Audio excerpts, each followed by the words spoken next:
20s, 30s, 40s, hindi ba siya pwedeng kapitan pa ng colon cancer o kaya colorectal cancer? Tanong niya. Kabayan, sa panahon ngayon, hindi mo masasabi kung anong dahilan kung bakit tumataas ang trend ngayon ng nagkakaroon ng colon cancer. Napapansin nyo ba? Laging nasa balita ngayon na bumabata ang nagkakaroon ng colon cancer. Bakit kaya? Example natin itong pasyente na kagagawa ko ngayon sa laser. Full abdomen ang kanyang pinalaser, kabayan. Siyempre, chismosong pano. Tinanong ko. Ito, kabayan ha, 31 years old. Pinakita niya sa akin lahat ng mga lab results niya. Marami sa files niya. Ito po, kabayan ha, si patient ay meron siyang mga napakadaming bukol sa left side ng kanyang large intestine. Kaya siya nagpapalaser pala dahil ooperahan. At nakita ko nga dun sa kanyang resulta, siguro alam na ng pasyente, cancer po yung kanyang mga bukol doon sa kanyang intestine. O ito po ha, ang channel ko pure information lang. Kung ano po ang nangyayari dito sa loob ng Hospital Kabayan, gusto ko na isi-share sa inyo para ma-aware kayo. Hindi po ba mas maganda yung ganun? O input ko lang po, kabayan ha, ang nabasa ko sa Yale Medicine Colon and Rectal Surgery. Alam mo ba dun ang nabanggit nila? Karamihan na ngayon ng kanilang inooperahan pagdating problema sa colon, tumaas ng 45%. Tandaan nyo yan. Diba ang taas? Kaya kayo mga kabayan, kung meron kayong mga simptomas na ganito, as stated sa mga studies din, kagaya din ng nararamdaman ng tinanong ko dito sa pasyente. Ito ha, kung lagi kayong constipated, suspicious talaga yung mga sintomas na nararamdaman nyo. Kung lagi kayong constipated, kung lagi kayong merong dugo na kasama sa dumi nyo or rectal bleeding, regardless kung inisip nyo, kung araw-araw kayong dumudumi na may kasamang dugo, baka inisip nyo dahil meron kayong hemorrhoids. Kabayan, pag-isipan mo ng maayos yan. Or kung meron kayong sudden changes ng inyong mga bowel movement, kailangan pumunta ka na sa inyong doktor. Magpa-check up na kayo ha. Para kung sakali man, malaman at the early stage pa lang, alam na. Siyempre, gagawin kayo niyan. Colonoscopy, gaya ng pinagdaanan ng pasyente. Kaya nga natukoy na merong mga bukol sa loob ng kanyang sa left side ng kanyang large intestine. Okay? Malaki po ang naitutulong niyang kabayan. Kahit anong sakit, ang pinaka-importante, early detection ng inyong karamdaman, early treatment, pwedeng ma-cure yan. Tandaan, ang colon cancer o colorectal cancer, treatable po yan. Basta nalaman ng maaga.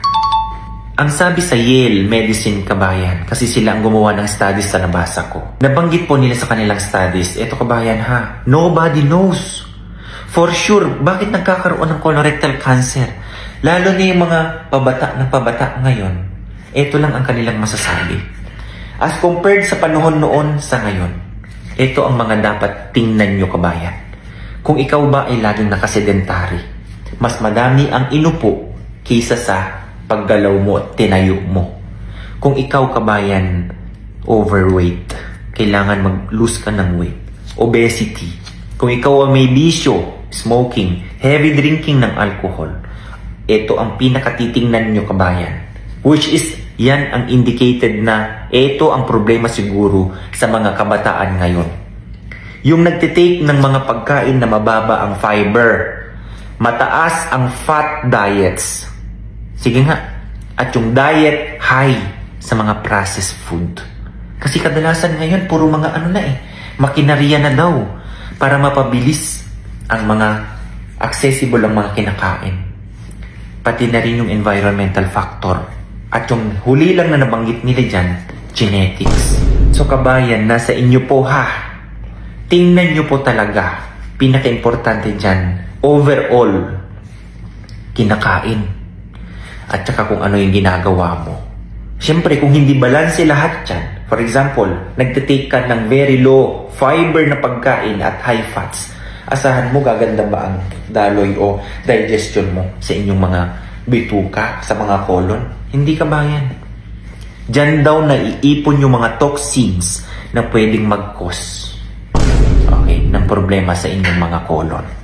As stated po yan sa Yale Medicine and Colon and Surgery Department. Pag-aaral po nila yan. Alam nyo ba kung sino daw yung higher risk sa pagkakaroon ng colon cancer? Number 1 dyan yung overweight or obesity. At saka yung hindi gumagalaw. Pagsama-samahin mo na lang yung mga nabanggit nila dyan sa kanilang studies.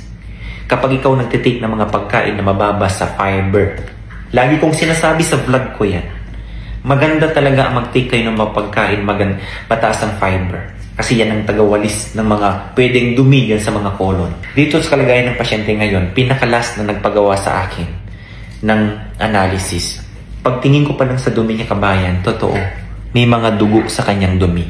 Tinanong ko siya, tinignan ko rin kung meron siyang hemorrhoids. Wala naman siyang hemorrhoids. Kaya tingnan niyo po ha, hindi lang kayo basta dumumi. Kaya kabayan, advice ni Panot, kung kayo mismo ang nakakaalam kung ano yung hindi magandang nararamdaman sa inyong kalusugan.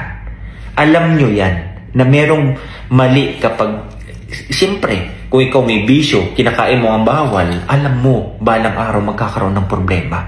Ngayon kung may nararamdaman ka na, huwag ka na mag-atubili. Pakiusap, magpa-check up na ha. Huwag nyo nang antayin yan, baka lumala ng lumala. Dahil saka na lang, ayun. Late na nung nalaman. Uulitin ko, ang pagkakaroon ng ganyang mga karamdaman, kabayan, as stated din sa mga studies, treatable po yan. Basta maagapan lang o maaga lang nalaman. So, awareness lang po, kabayan ha. Minsan, may mga problema na pala sa ating mga colon na hindi natin alam. Hanggat hindi yan malala, saka mo nararamdaman, late na. Okay? Kaya, pakiramdaman nyo. O kaya ayusin nyo na lang yung ginagawa nyo sa lifestyle nyo. Lalo na yung sa kinakain nyo. Lalo na sa panahon ngayon, puro mga chemical na yan. Ang kadalasan kasi sa kinakain natin ngayon, puro mga nakaproseso na, mostly. Okay? So, alagaan nyo po yung kalusugan nyo, kabayan, na isang awareness lang po ito. Hindi po maganda na ikaw ay bata pa lang, meron ka ng karamdaman sa iyong kalusugan. Awareness is the key po talaga, kabayan. Wala po talagang tatalo dyan. Okay? God bless everyone. Alagaan nyo po yung kalusugan nyo, ha? Bye-bye.